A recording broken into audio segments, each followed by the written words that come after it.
नमस्कार। आज हम विश्व के इतिहास में बहुत ही इम्पॉर्टेंट टॉपिक को डिस्कस करेंगे और वो है जर्मनी का एकीकरण। इटली के एकीकरण के समान जर्मनी का एकीकरण भी विश्व इतिहास में एक बहुत ही महत्वपूर्ण स्थान रखता है, क्योंकि ये दोनों एकीकरण ऐसे थे जिनके कारण बाद में विश्व को प्रथम विश्व युद्ध और द्वितीय विश्व युद्ध जैसे बड़े बड़े युद्धों का सामना करना पड़ा।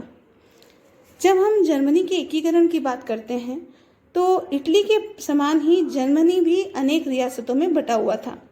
फ्रांस की क्रांति और उसके परिणामों ने जर्मन वासियों में राष्ट्रीयता तथा उदारवाद की तीव्र भावना पैदा कर दी थी। नेपोलियन बोनापार्ट ने 1806 में पवित्र रोम साम्राज्य को समाप्त करके जर्मन रियासतों का एक करते हुए 16 राज्यों का एक राइन संघ का निर्माण किया था। इस राइन परिसंघ के परिणाम स्वरूप बहुसंख्यक जर्मन जनता में प्रथम बार एकता की अनुभूति उत्पन्न हुई। नेपोलियन की विजय का दूसरा पक्ष भी था उसके विजय अभियानों से उत्पन्न प्रतिक्रिया। जर्मनी की जनता में स्वाभिमान की रक्षा नेपोलियन के विरुद्ध आंदोलन प्रारंभ हो गया। इसका प्रारंभ प्रशा राज्य से हुआ। उसकी सेना का पुनर्गठन हुआ।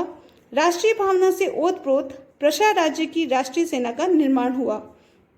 विश्वविद्यालय के छात्रों ने देशभक्ति व देश सुरक्षा के लिए संगठन स्थापित किए गए। 1815 की वियना कांग्रेस में जर्मन राष्ट्रवाद की पूर्ण उपेक्षा की गई थी।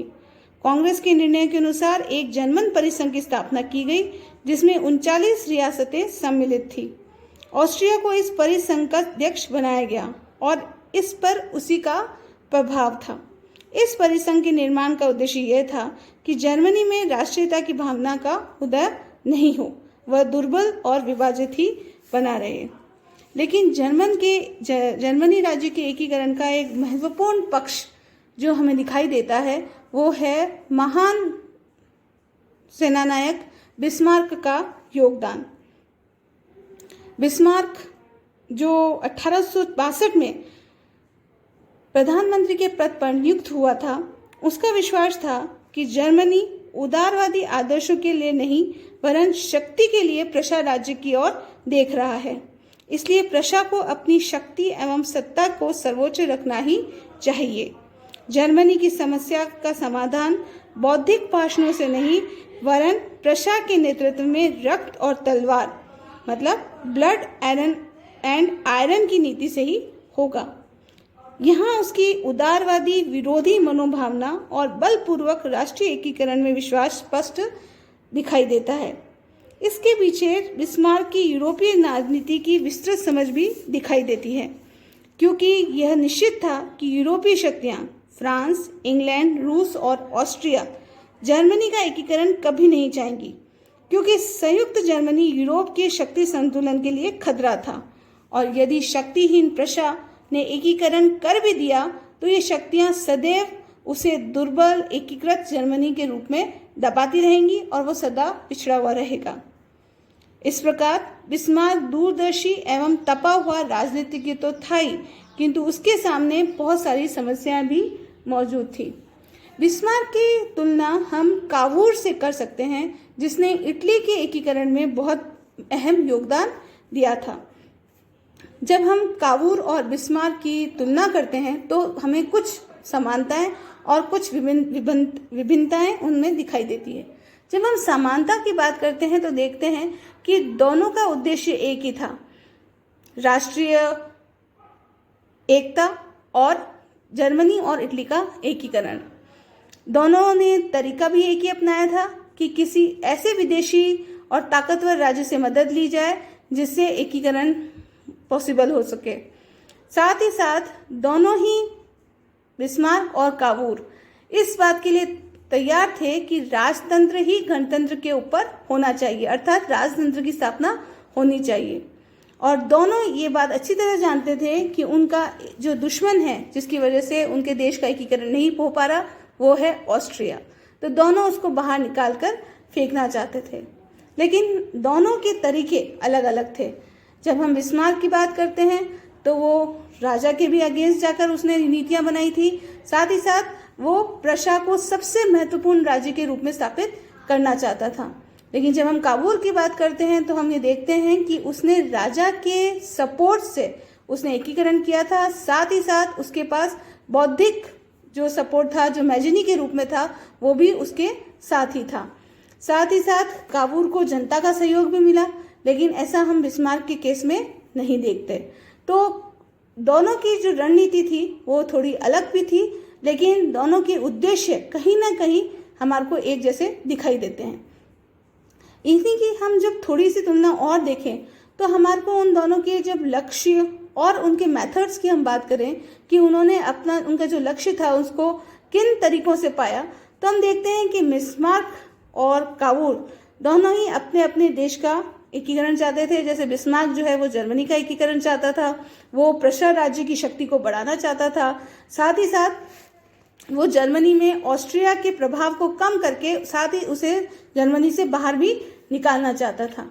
इसके लिए बिस्मार्क ने जिस नीति को अपनाया था वो था ब्लड एंड आयरन की नीति, रक्त और लोह की नीति, अर्थात वो युद्ध करके इन बड़ी शक्तियों को जर्मनी से बाहर निकालना चाहता था।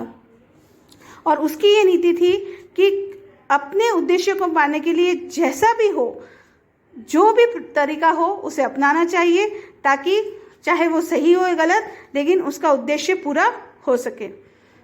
जब हम काबुल की बात करते हैं तो वो युद्ध करना ज़्यादा पसंद नहीं करता था, लेकिन आवश्यक होने पर वो युद्ध से पीछे भी नहीं हटता था।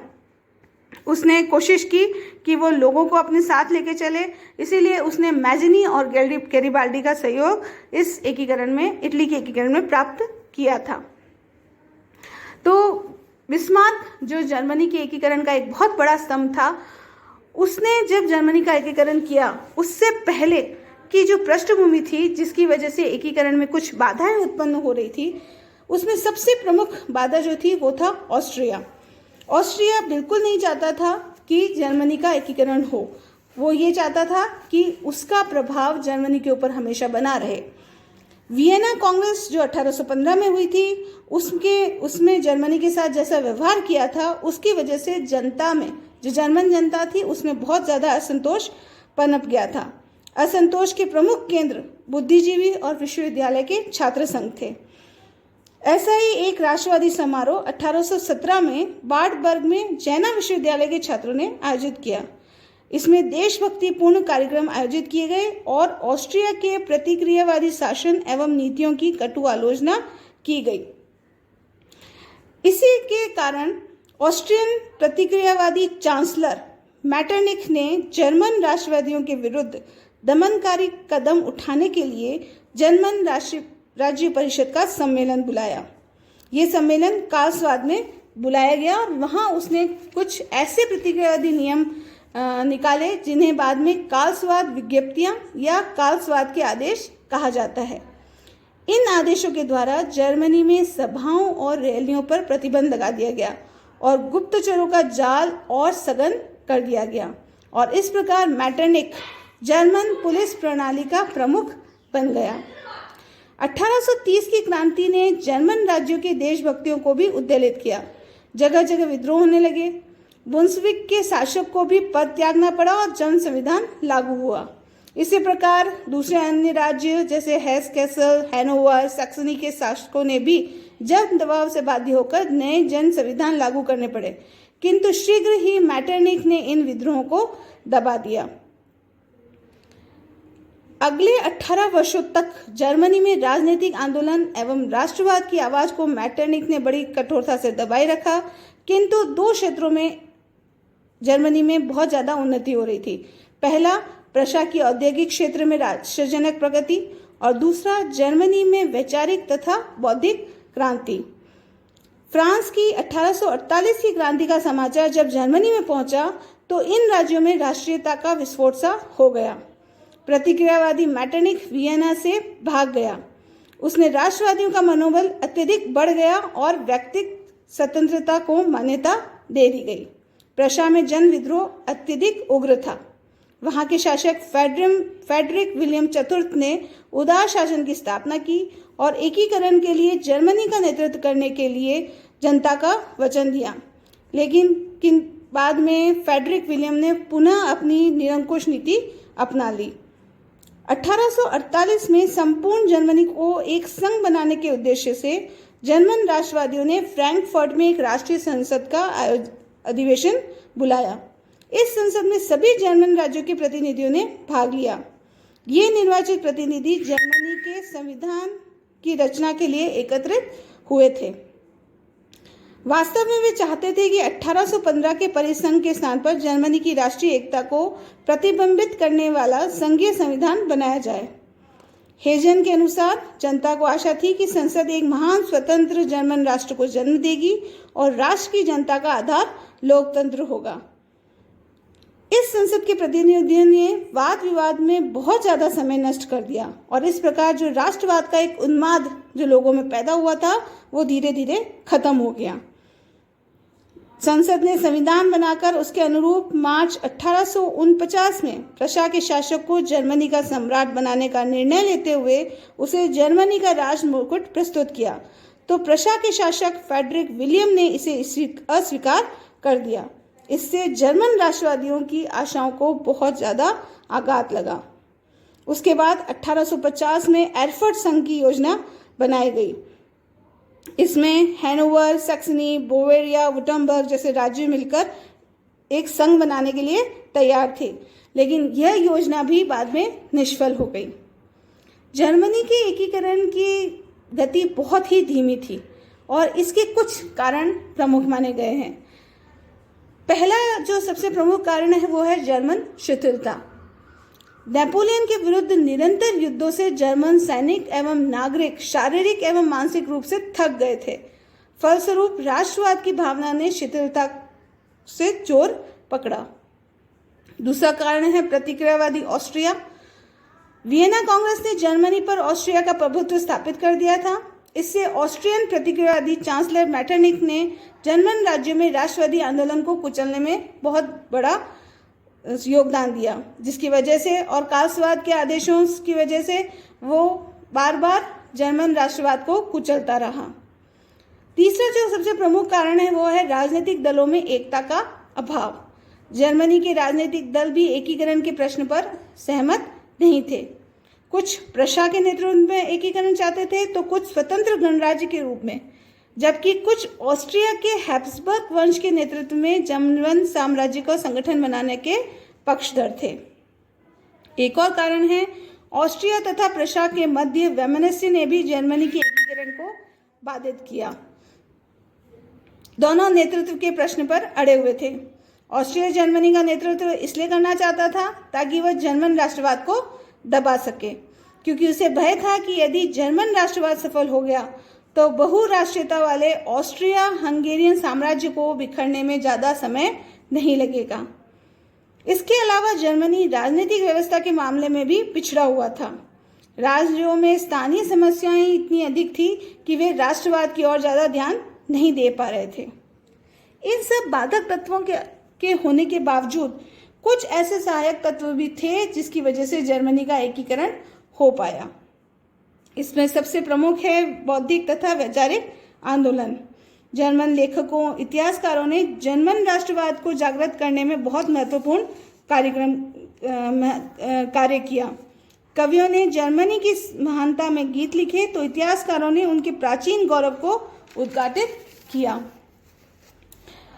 एक और बहुत बड़ा सहायक तत्व है प्रशा द्वारा 1819 में पहली बार श्वार्ज़बर्ग सौंदर्य शोषण नामक छोटे से राज्य के साथ सीमा शुल्क संबंधी संधि करके जॉलवरिन या सीमा शुल्क संघ की स्थापना की।